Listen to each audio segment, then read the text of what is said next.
Terceira parte de Ritas Brasil, Rabino Shmuel, Tânia, do dia 7 de Tevet. Capítulo 8 do Tânia.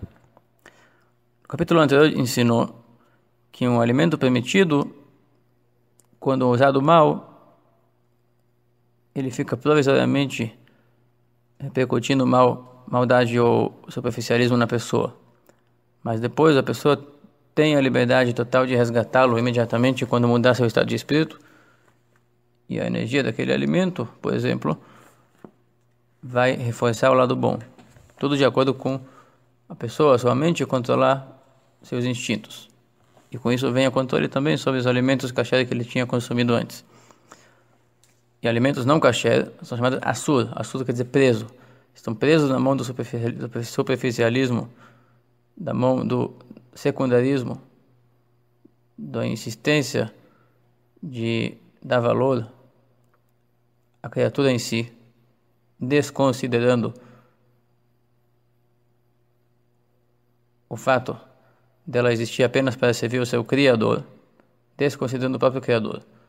O alimento preso na mão da impureza, ele repercute isso na pessoa, que o ego dela é o principal, a criatura e o corpo dela é o principal, o visível é o principal e não o invisível, o Criador e o Eterno. São os protagonistas do passageiro, digamos assim. Então aqui diz o Rebbe, mais uma coisa em alimentos proibidos, que por isso, além de ser chamados proibidos porque estão presos, são chamados Issur também porque, mesmo quem comeu o alimento proibido sem querer, e sua intenção foi boa para servir a Deus com a força daquele alimento, e mesmo que depois de comer ele realmente conseguiu se controlar, estudar a Torá e rezar, com a energia proveniente daquela alimentação, a energia daquele alimento não se gruda nas palavras da Torá estudada e da rezada, como seria se fosse um alimento kasher, permitido, porque ela está presa na mão da impureza, na mão dos adversários de Deus, digamos assim, da sensação adversária, sensação oponente, a nulidade do servo de Deus. E mesmo que a proibição desse alimento não seja da Torá, somente dos sábios, faz parte do mandamento de Deus, de ouvir o que os sábios dizem. E é grave quem transgride isso. Mais do que quem transgride as palavras da Torá em si.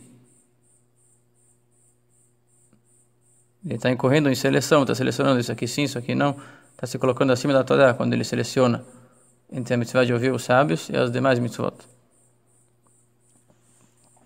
E capaz que tenha mais defeitos que fogem do meu conhecimento em transgredir algo dos sábios.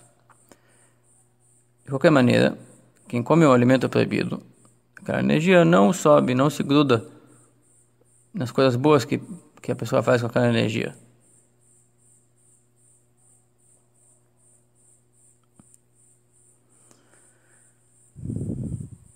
E ainda mais diz o Rebbe, o desejo que uma pessoa tem para praticar coisas proibidas é chamado Shed Meshedin Nuchrain, um espírito estranho,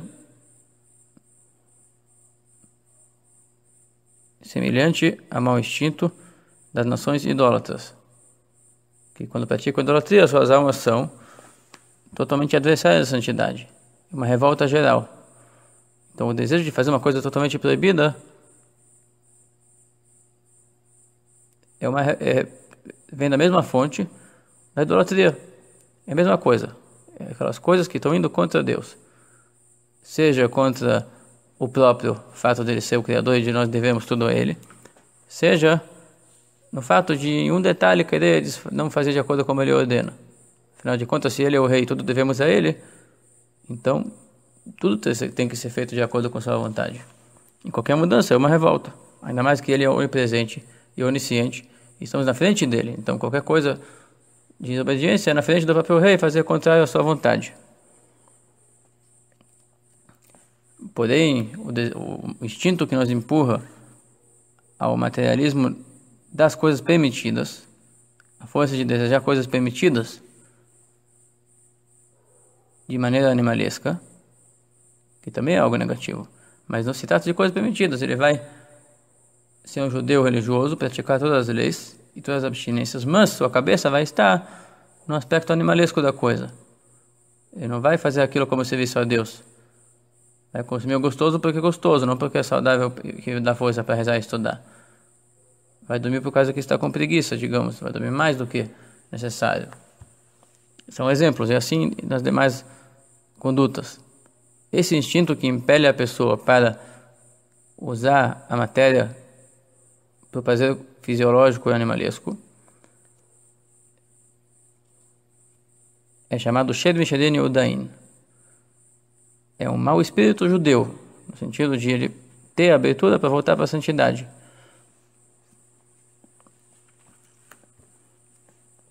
Ele não está preso na idolatria. O desejo de praticar uma coisa proibida está preso na revolta. Ele não tem nenhuma boa utilidade. Uma coisa, enquanto o desejo de fazer uma coisa permitida da maneira errada, tem como se resolver depois. Quando a pessoa faz uma tshuva, facilmente aquilo é resgatado, porque está libertado. Mutado quer dizer solto, não está preso ao assur. Está mutado, solto.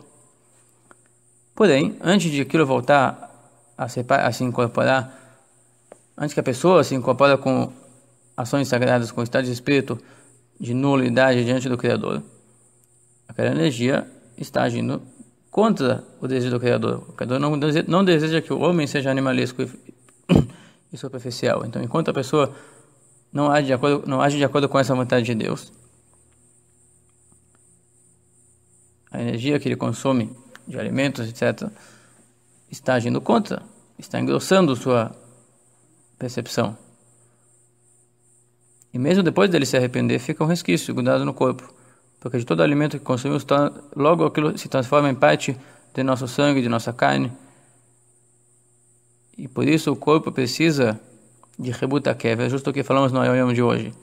Precisa do purgatório tumular para purificá-lo, para desligá-lo da sua impureza, que é o vício de ter prazer em coisas mundanas, das coisas permitidas. Se fala de purgatório não tumular, aquilo vai punir e polir as proibições, as revoltas totais. Mas o materialismo é uma coisa que se liberta, quando a pessoa falece, se liberta dela rápido, através desse purgatório tumular, que é o desviciar, o desvincular do prazer. Não é agradável mudar de foco, mas há uma muda de foco rapidamente. Somente quem não teve prazer desse mundo toda a sua vida, como Rabi Yehuda Hanassi, o autor do Mishnah, chamado Rabbeinu HaKadosh, foi um judeu na época do Talmud, antes do Talmud, o autor do Talmud primordial, descendente do rei David, chamado Rabi Yehuda Hanassi, que nunca teve prazer desse mundo, ele sempre usava o mundo para servir a Deus. Mas quem teve prazer do mundo por mundo se torna viciado em mundo. E o remédio que diz no Yom justo de hoje, que é uma providência divina de justo, no mesmo dia se estuda o mesmo assunto nos dois módulos de estudo, para nós completar, que mesmo que nós não somos tão santos como a Yehuda Hanassi, mas com 4 horas por dia, se a pessoa consegue 4 horas por dia se desligar do vício de pensar em coisas materiais, naqueles momentos pensar e falar somente palavras ligadas ao sagrado, sinal que não está viciado, e ele está, digamos assim, antecipando o purgatório tumular dele em vida, já está se desligando desde já, através desse ligamento intenso ao sagrado 4 horas por dia. Até aqui o Ritas do dia 8 de Tevet.